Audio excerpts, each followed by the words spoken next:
मुस्लिम league नहीं होती तो क्या होता?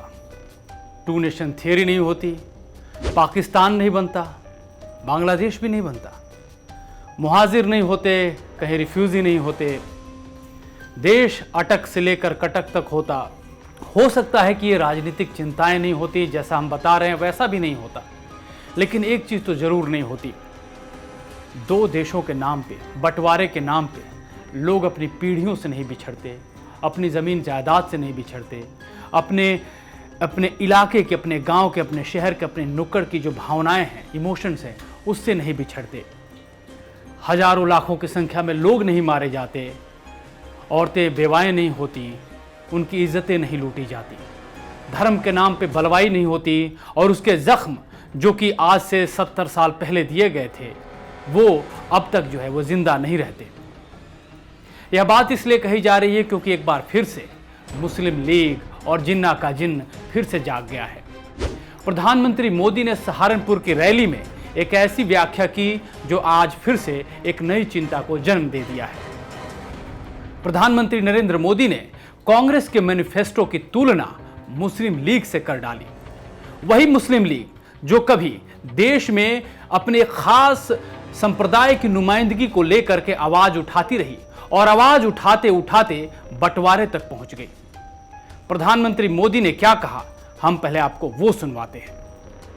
कांग्रेस को बेनकाब करने वाला एक घोषणा पत्र है। आप देखिए, हर पन्ने पर भारत के टुकड़े करने की बू आ रही है।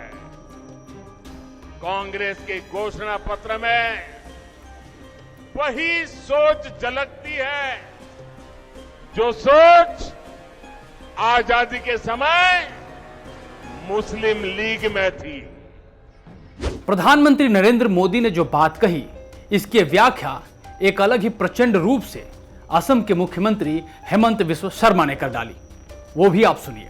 जो कांग्रेस का घोषणा पत्र है, यह तुष्टीकरण का घोषणा पत्र है। लोग कोई नहीं चाहते है कि ट्रिपल तलाक फिर आए, कोई नहीं चाहते है कि बाल विवाह दोबारा हो आना चाहिए, कोई नहीं चाहते है कि एक ही लोग 2-3 शादी करें। कोई हिंदुस्तान का ना हिंदू चाहते हैं ना मुसलमान चाहते हैं।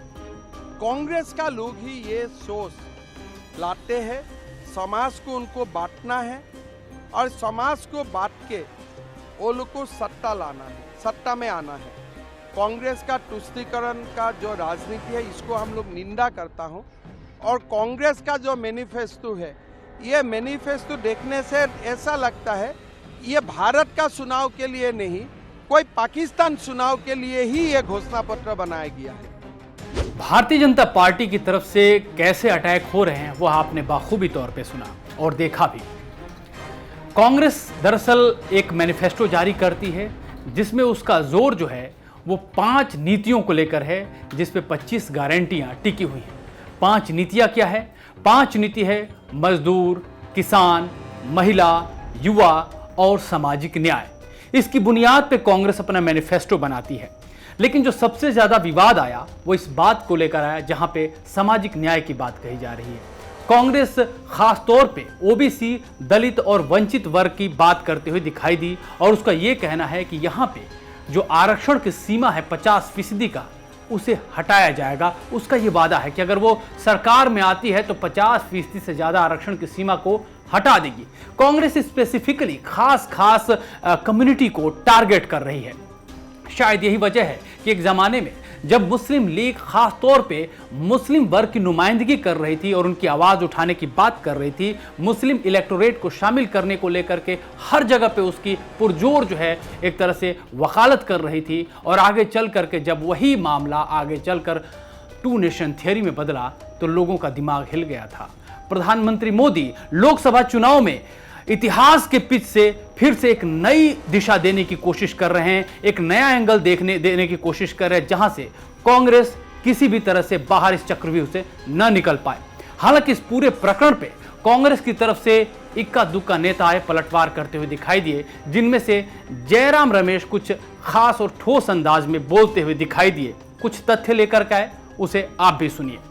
जिन्ना की जो मुस्लिम लीग है, जिन्ना के मुस्लिम लीग के साथ श्यामा प्रसाद मुखर्जी ने समझौता किया था, कांग्रेस ने कभी समझौता नहीं किया था।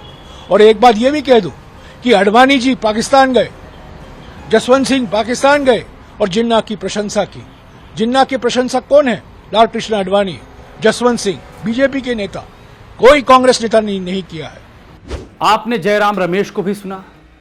अब हम दर्शकों के ऊपर छोड़ते हैं कि प्रधानमंत्री का आरोप कांग्रेस के ऊपर कितना सही है, कितना नहीं। आप भी जाइए और किताबों को खंगालिए और पता करिए कि प्रधानमंत्री जो बातें कह रहे हैं वो कितना सही है और कितना गलत, या फिर जो कांग्रेस के नेता जयराम रमेश कह रहे हैं उसमें भी कितनी सच्चाई है। क्योंकि चुनाव का मौसम है और पड़ताल करना किसी दूसरे का नहीं बल्कि बतौर मतदाता आपका है। देश और दुनिया की तमाम खबरों के लिए बने रहिए विस्तार न्यूज के साथ। नमस्कार।